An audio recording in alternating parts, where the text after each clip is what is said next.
Assalamualaikum warahmatullahi wabarakatuh. Syekh Muhammad Yusuf Al-Makassari lahir pada tanggal 3 Juli tahun 1628 Masehi, atau bisa juga dikatakan pada tanggal 8 Syawal 1036 Hijriah, di kota Goa yang terletak di Sulawesi Selatan. Dalam dokumen lontara yang diturunkan oleh Kerajaan Goa Talo, terdapat informasi bahwa Syekh Yusuf lahir setelah 20 tahun Kerajaan Goa Talo menerima pengaruh dari ulama Minangkabau, bernama Syekh Abdul Makmur, yang juga dikenal sebagai Datuk Ri Bandang. Dalam catatan lontara, riwayat Tuanta Salamakari Goa, diungkapkan bahwa Gallarang Monconglu adalah nama ayah Syekh Yusuf, dan beliau merupakan saudara dari Raja Goa Sultan Alauddin Imang Rang Daeng Marabia, yang memeluk agama Islam.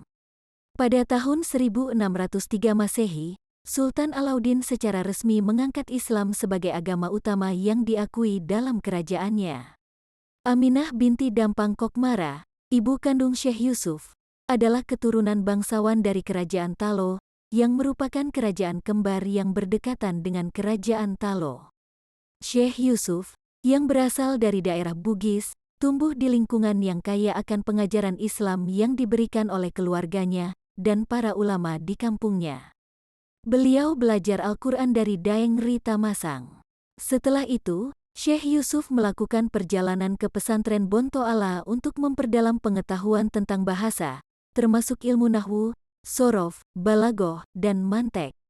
Pada masa itu, Syekh Yusuf menerima pendidikan dari seorang ulama terkenal di Yaman bernama Syekh Bangalawi bin Abdullah, yang dihormati sebagai Al-Aulamah Thohir dan bertanggung jawab atas pesantren Bonto Ala.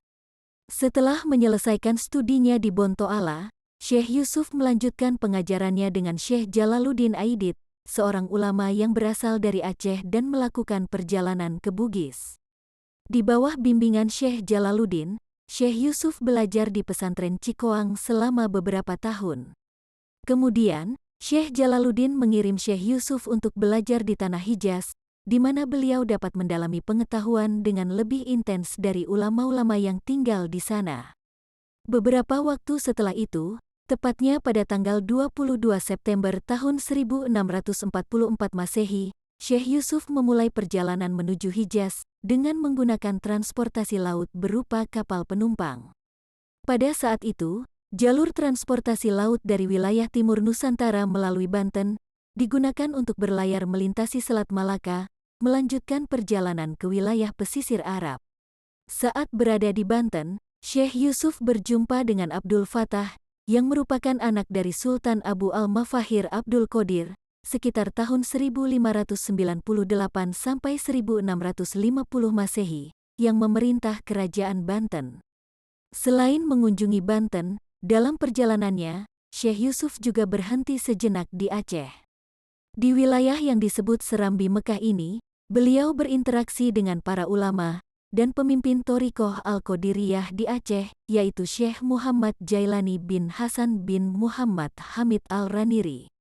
Selama sekitar 5 tahun, ketika berada di Banten dan Aceh, Syekh Yusuf menghabiskan waktu untuk berkomunikasi dan berinteraksi dengan para ulama setempat. Selama perjalanan hidupnya yang panjang, Syekh Yusuf membuat singgah di Yaman atas saran guru terdahulunya, Syekh Muhammad Jailani, yang ditemui selama tinggal di Aceh. Di Yaman, Syekh Yusuf belajar di bawah bimbingan Syekh Abu Abdillah Muhammad Abdul Baqi, yang wafat pada tahun 1664 Masehi, seorang ulama terkemuka di Yaman, dan khalifah dari Torekot An-Naqsyabandiyah. Namun, Syekh Yusuf tidak berhenti hanya dengan satu guru, tetapi terus berusaha memperkaya dirinya secara spiritual dan pengetahuan. Selama perjalanan spiritualnya, Syekh Yusuf melanjutkan perjalanan ke Bandara Al-Zubaid, di mana beliau belajar dari Syekh Ali Al-Zubaidi, yang wafat pada tahun 1084 Masehi, seorang ahli hadis dan sufi. Dalam pertemuan dengan Syekh Ali, Syekh Yusuf diberi ijazah thorikoh dari silsilah keluarga Al-Sadah Al-Alawiyah. Setelah menjalani perjalanan yang panjang di Yaman, Syekh Yusuf melanjutkan perjalanannya ke Mekah untuk melaksanakan ibadah haji. Setelah itu, beliau mengunjungi Madinah untuk berziarah ke makam Rasulullah Shallallahu Alaihi Wasallam. Di kota ini, Syekh Yusuf belajar dari 3 ulama terkemuka, yaitu Syekh Ahmad Al-Qushashi, yang wafat pada tahun 1661 Masehi, Mullah Ibrahim Al-Qurani, yang wafat pada tahun 1690 Masehi, dan Hasan Al-Ajami, yang wafat pada tahun 1701 Masehi. Ketiga ulama ini memainkan peran penting sebagai pemegang pengetahuan dan tradisi tasawuf yang menghubungkan jaringan ulama di Nusantara dengan ulama di Haramain atau di Mekah dan Madinah. Syekh Yusuf masih merasa tidak puas dengan kehausan akan pengetahuan dan kerinduan akan guru-guru yang dapat mencerahkan dirinya. Oleh karena itu, beliau terus melakukan perjalanan ke arah Syam atau Damaskus dan Turki. Di Syam, Syekh Yusuf memperdalam pengetahuannya dan mengembangkan kepekaan batinnya melalui bimbingan beberapa guru, termasuk Syekh Abu Al-Barakot Ayub bin Ahmad Al-Halwati Al-Quraisi. Setelah menjalani perjalanan di Syam dan Turki, Syekh Yusuf kembali ke Mekah, di mana beliau melanjutkan studinya serta berperan sebagai pengajar. Ketika musim haji tiba, Syekh Yusuf memberikan pengajaran kepada para santri asal Nusantara, terutama mereka yang berasal dari daerah Bugis.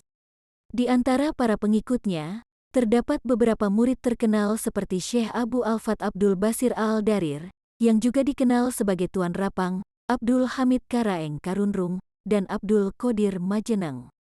Mereka adalah para murid yang kemudian meneruskan ajaran Torekot Kholwatiyah Syekh Yusuf di wilayah Bugis. Pada tahun 2009 Masehi, Syekh Yusuf menerima penghargaan Oliver Tambo sebagai bentuk pengakuan atas kontribusinya yang luar biasa sebagai pahlawan nasional Afrika Selatan. Penganugerahan penghargaan ini memiliki nilai yang sangat penting dalam menghormati perjuangan Syekh Yusuf di tanah Afrika dan menjadi sumber inspirasi bagi masyarakat setempat.